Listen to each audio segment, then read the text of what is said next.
As they face a string of declining sales, lawsuits, and questionable business models, these beloved chain restaurants might not be long for this world.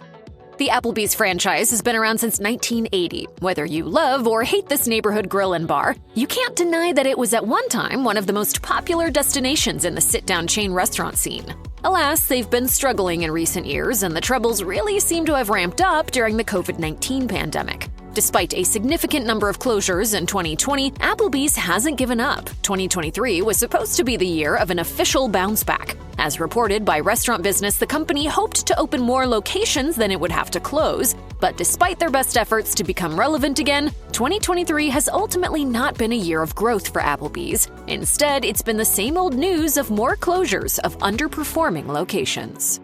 With its sports bar environment, Buffalo Wild Wings has been serving up plenty of beer and chicken to its enthusiastic guests since 1982. However, a grim shadow has recently been cast over the future of this chain. Recently, Buffalo Wild Wings was criticized for serving wings to its customers that weren't actually wings. The company was even taken to court over the issue. They admitted to using chicken breast prepared and fried in such a way to make it look like boneless chicken wings, instead of using actual bird wings. If this weren't nefarious enough, the company took another hit in 2023 when it pulled all of its remaining locations out of Canada due to poor sales. These closures seem to have occurred one by one over a long period of time, leading us to wonder what might be in the works for Buffalo Wild Wings in 2024. If the underperformance and dishonest actions are any indication, the future might just be a little less wild and less wing-filled. You didn't like it. No.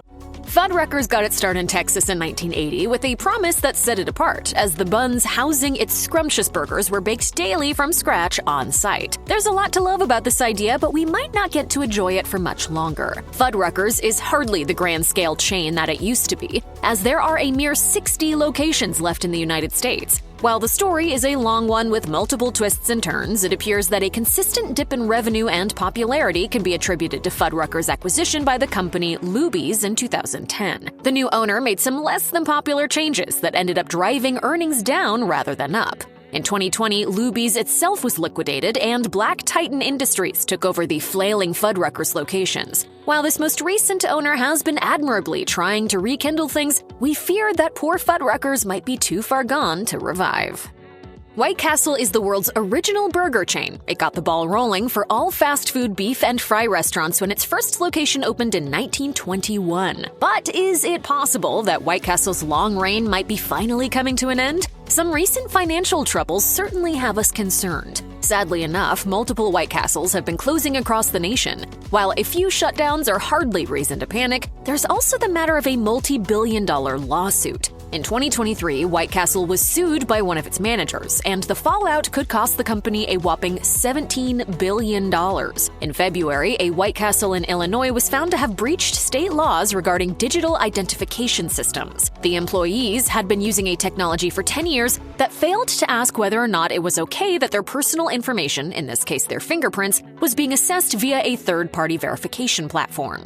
It's ridiculous. The whole thing is ridiculous. This is illegal in Illinois, and the state Supreme Court ruled that the franchise had to pay for every single instance that it occurred.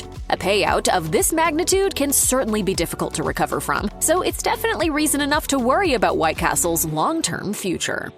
Originally known as Boston Chicken, Boston Market has been on the decline for years, and things certainly haven't improved much in 2023. There are currently about 310 locations in the U.S. While that might not sound too concerning, if you take a look at the bigger picture, some major issues begin to become clear. At its peak, Boston Market could boast 1,200 locations. So what has led to such a severe downsizing? For one thing, there has been a fair bit of scandal. In August 2023, 27 different locations were ordered to be closed by the Labor Department of New Jersey when it emerged that the franchise owed its workers $600,000 in outstanding wages. The company also had to pay a fine of $2.6 million, which only added to their pile of financial troubles. Obviously, Boston Market will need to implement some changes if it ever hopes to turn around its fortunes.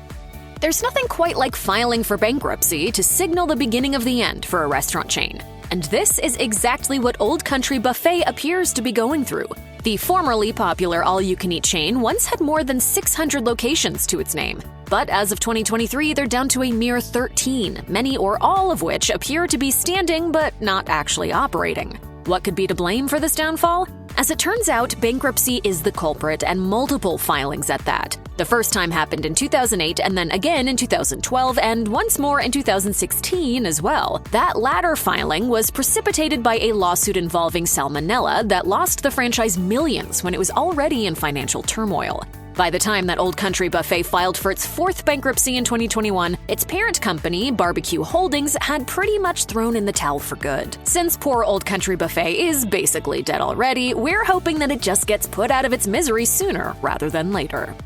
While it might seem impossible that a burger chain as iconic as Steak 'n Shake could be destined for eternal doom, the evidence speaks for itself. The company's footprint has been slowly and quietly diminishing for a while now. In 2018, QSR magazine reported that the chain had 626 locations under its belt. By 2022, the number had been reduced to just over 500. Now, at the end of 2023, there are a total of 493 Steak 'n Shakes across the United States. But surprisingly enough, as reported by Restaurant Business, the franchise's overall sales actually improved throughout 2023. Despite that good news, Steak 'n Shake continues to close multiple locations. This pattern might seem strange, but strange or not, restaurants being shut down with no sign of stopping is never a good sign.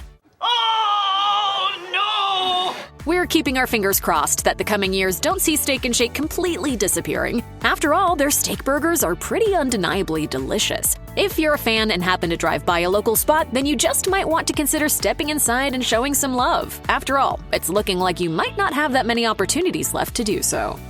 Krystal is a burger chain known for its beefy creations, melty breakfast sandwiches, loaded hot dogs, tater tots, and fries. Founded in Tennessee during the Great Depression, Krystal has been serving up deliciousness for nearly a century. But its performance over the last few years is making observers wonder how much longer those burgers will continue to sizzle on their grills. As reported by Restaurant Business, Krystal filed for bankruptcy in 2020 and was sold to Fortress Investment Group.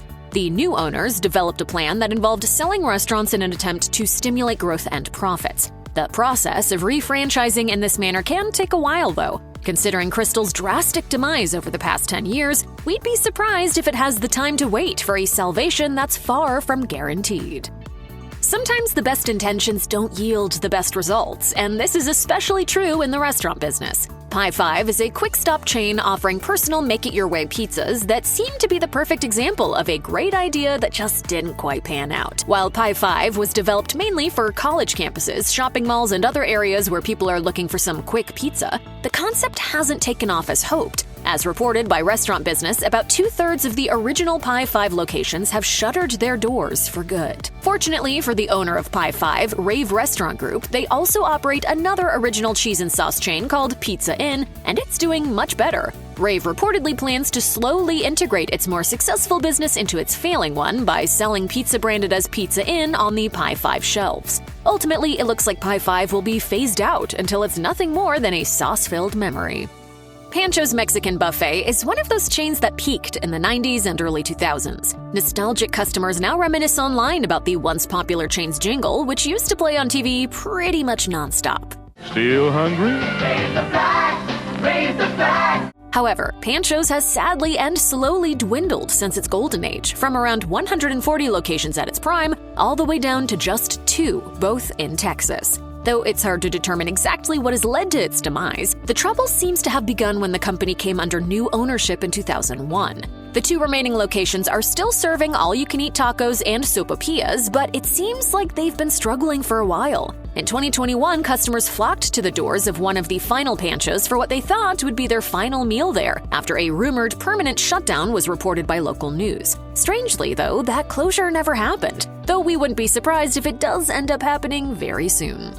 Furr's is a cafeteria-style chain that was hit incredibly hard during the COVID-19 pandemic. It closed all of its locations following the height of the virus, and to the dismay of loyal customers, they've never opened back up. As of 2023, all of Furr's locations still remain unused, while some have even been demolished. But a recent unexpected glimmer of hope has been ignited in Lubbock, Texas. Rumors of a potential resurrection were reported on the website for the Lone Star 99.5 radio station. While the abandoned Furr's in Lubbock was torn down in 2022, a local restaurant called the Escondido Grill is reportedly assembling Furr's most popular recipes for an event to highlight its lost tastes. Few details have been released about what exactly this celebration will entail, but it will no doubt be full of nostalgia. However, we wonder if this brief and almost torturous resurrection will only serve to prolong the passing of the Furr's era.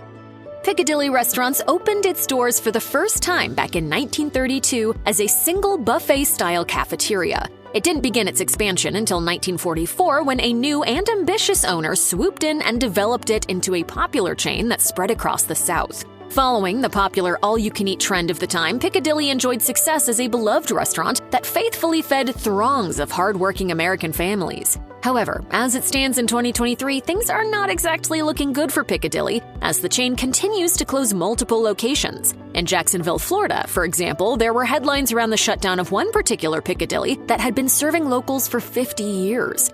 It's just hard. Very hard. Gonna get me crying, so. And this is hardly the first closing that the company has dropped on consumers without any warning or explanation. Similar occurrences have also recently happened in the bustling cities of Alexandria and Gonzales, Louisiana. Since the company has remained tight-lipped as to the reasons why it appears to be downsizing, we can only speculate about what's causing the trouble. Could an antiquated business model centered around buffet dining be at the heart of the problem? We can't say for certain, but we will be watching and waiting to see what happens in Piccadilly's near future.